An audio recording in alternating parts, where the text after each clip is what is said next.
Have you ever wondered why you keep repeating the same patterns even when you swear you're ready to change? When was the last time you caught yourself reacting instead of responding? And do you even notice the difference between those two? Do you know your triggers, or are you just falling into the trap of feelings and calling everything bad vibes? How often do you pause to ask yourself, why am I making this decision right now? What am I doing? Why am I doing what I'm doing right now? Are you living life on autopilot, or do you genuinely pay attention to the decisions you make per time? If I asked you, what are the patterns that you find hard to get rid of, or what patterns do you think affect you the most? Do you already know them, or do you have to think really deep?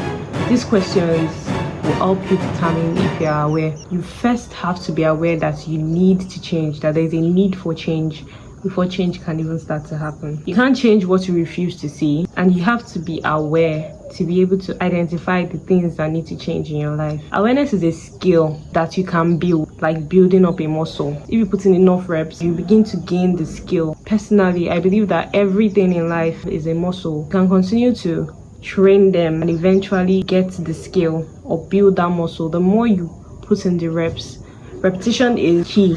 The more you repeat the action, the more you get better at that thing, regardless of what it is. And that's why it goes in both directions. The more you do of the bad, the more you do of the good. Eventually, everything adds up.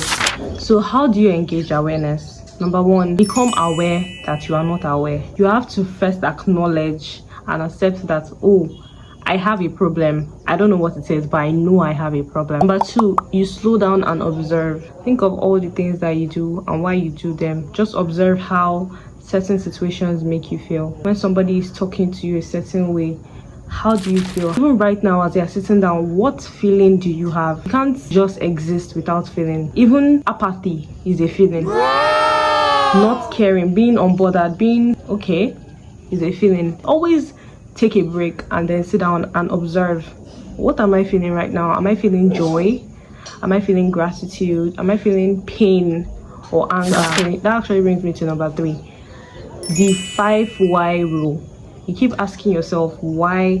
When you've gotten the first, always ask yourself why am I actually feeling this way? What caused this feeling? When you get to the root of that answer, ask yourself why. For example, I feel sad. Why do I feel sad? I feel sad because I've not been able to accomplish so many things that I set myself to do. Why have I not been able to accomplish those things? Because I haven't put in as much reps. I haven't worked as hard as I should. I've been slacking where I shouldn't have been slacking. Why have I been slacking? Maybe because I have this premonition that everything in life comes to me easy, and eventually I'll get everything I desire.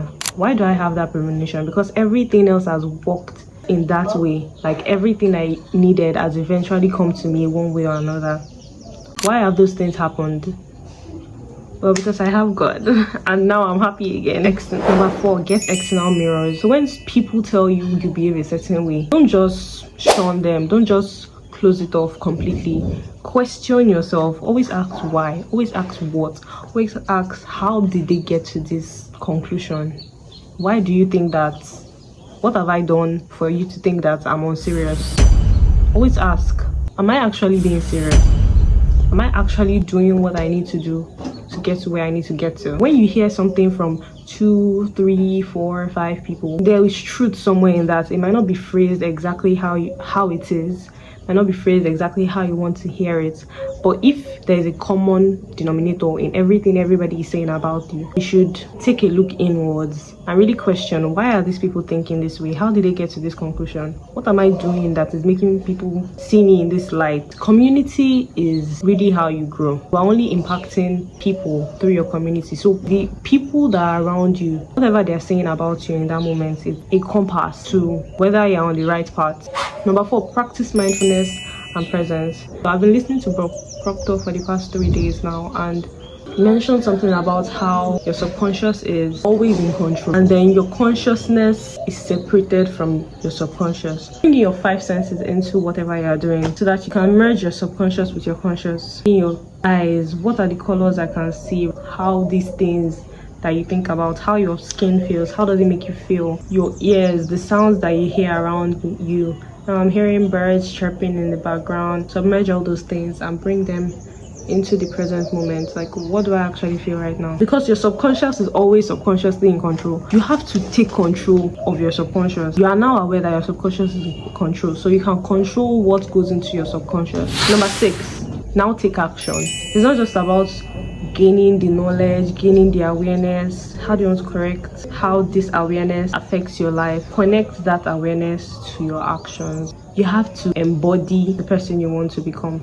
Last tip, track your progress. Celebrate whatever you've accomplished. Celebrate the skills you've gained. Consciously taking notes, putting landmarks. It'll be easier to refer back to. If you're going off track, it'll be easier to refer back to where you put your last landmark. I hope I've been able to prompt you to be aware, to want to be aware about everything.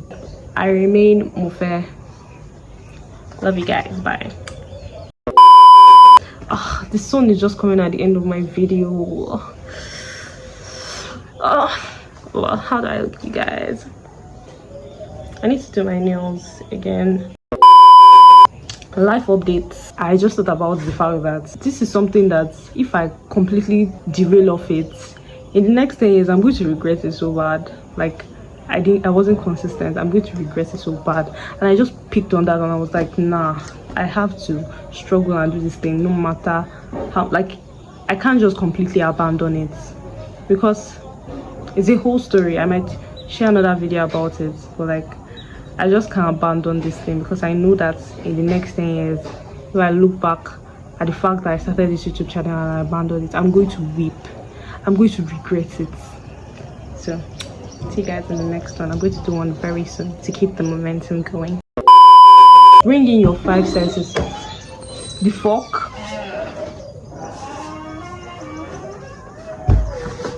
Tisha? So that's for your podcast? Yes. Then you can edit it now. Yeah, well, I've lost the flow now.